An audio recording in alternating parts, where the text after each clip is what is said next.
दोस्तों, आज क्या नहीं है आपके पास अच्छे कपड़े, अच्छा खाना, अच्छा घर, पर कभी आपने सोचा है कि आपके उलट एक और दुनिया है उन बच्चों की जिनके पास ना तो अच्छा घर है, ना ही अच्छा खाना, ना कपड़े और ना ही किताबें, पर फिर भी वही बच्चे आईएएस, डॉक्टर, इंजीनियर आदि के सपने संजोते हैं और हर मुश्किलों से लड़कर उन्हें पूरा करते हैं।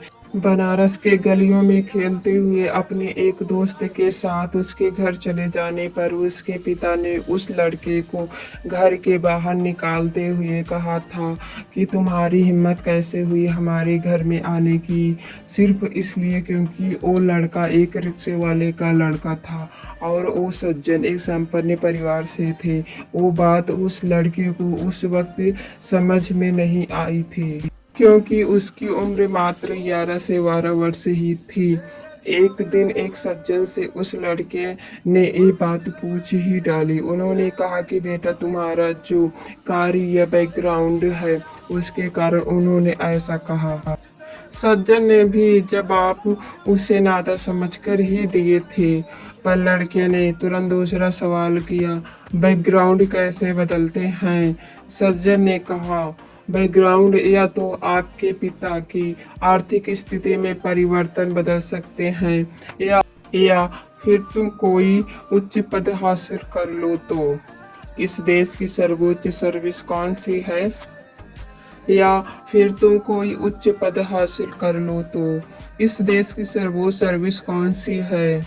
बच्चे के सवाल में दर्द और हौसला साफ साफ झलक रहा था। बेटा, अगर तुम आईएएस बन जाओ तो उससे बड़ी सर्विस नहीं है। और दोस्तों, यही से शुरू हुआ उस लड़के का संघर्ष का सफर। जिस उम्र में हम लोग डॉक्टर, इंजीनियर बनने के सपने मजाक में देखते हैं, उसी उम्र में इस लड़के ने आईएएस बनने का संकल्प ले लिया और यही अपमान उसकी जिंदगी का टर्निंग पॉइंट बना। और रिक्शे वाले का लड़का था गोविंद जायसवाल, जिन्होंने हिंदी माध्यम से सर्वोच्च अंक प्राप्त किए थे, वो भी प्रथम प्रयास में। गोविंद जी की जिंदगी में मुश्किलें कम नहीं आई। उन्हें केवल एक जोड़ी कपड़े मिलते थे, वो भी होली में। एक जोड़ी कपड़े में पूरा साल कैसे? एक कमरे में 5 लोगों का परिवार रहता था। वही खाना बनाना, वही सोना, हम सब कल्पना भी नहीं कर सकते। पर यही बातें तो गोविंद जी को हमेशा उनके लक्ष्य की याद दिलाती थी कि उन्हें बहुत आगे जाना है। गोविंद जी की बड़ी दीदी ममता जी जब पढ़ाई के लिए स्कूल जाती तो लोग ताने देते कि तुम्हें तो दूसरों के घर में बर्तन धोने चाहिए, जिससे 2 पैसे कमा लो, पढ़ लिख कर क्या करोगी?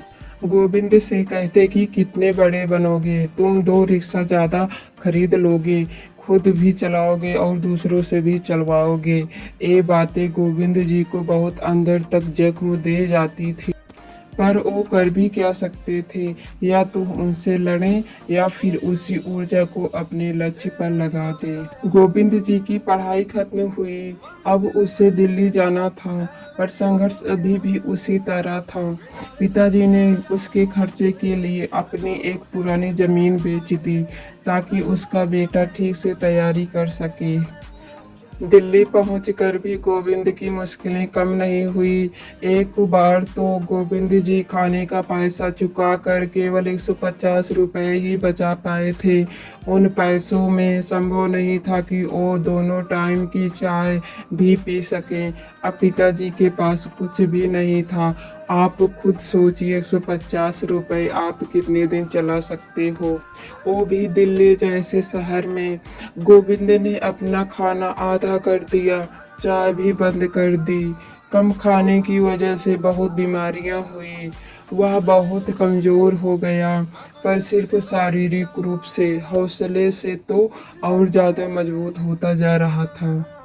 मुख्य परीक्षा उत्तीर्ण करने के बाद अब इंटरव्यू के लिए अच्छी ड्रेस और जूते चाहिए थे। उन्हीं दिनों उनकी दीदी गर्भवती थी और उन्हें चेकअप करवाना था, पर उन पैसों से उन्होंने गोविंद के इंटरव्यू की ड्रेस का इंतजाम कर दिया। सबने कहा कि आपको खतरा हो सकता है अगर इलाज नहीं हुआ तो। उन्होंने कहा 14 मई को रिजल्ट आएगा तब करवा लूंगी। उनके इस विश्वास को गोविंद कभी नहीं तोड़ना चाहता था। उनकी दूसरी दीदी गीता जी जो परिवार वालों से लड़कर उन्हें सपोर्ट करती थी, बहुत सारी उम्मीदें थीं उन्हें अपने भाई से। उन उम्मीदों को गोविंद कभी नहीं तोड़ना चाहता था। रिजल्ट आने के पहले उनके पिताजी की तबीयत बहुत खराब हो गई, पर उनका बेहतर इलाज करवाने की क्षमता अब नहीं थी, क्योंकि सब कुछ गोविंद की पढ़ाई में पहले ही लगाया जा चुका था। आज भी पिताजी की बात को याद करके उनकी आंखों में आंसू आ जाते हैं।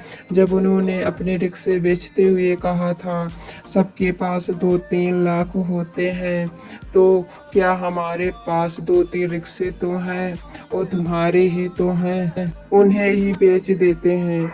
आज अगर गोविंद सफल ना हुए होते तो जाने कितनी जिंदगियां खत्म हो गई होती। आज उन्हीं गलियों के लोग उनसे बातें करना चाहते हैं, उनके ऊपर गर्व करते हैं, जिन्होंने एक दिन गोविंद को उन्हीं गलियों में खेलने से मना कर दिया था। गोविंद अपनी सफलता के बारे में सिर्फ इतना कहते हैं कि अगर आप वास्तविक परिश्रम करो तो आज कोई भी चीज़ असंभव नहीं रह गई है। उनका कहना है कि अभाव के प्रभाव से इंसान बहुत कुछ बन सकता है। जय हिंद।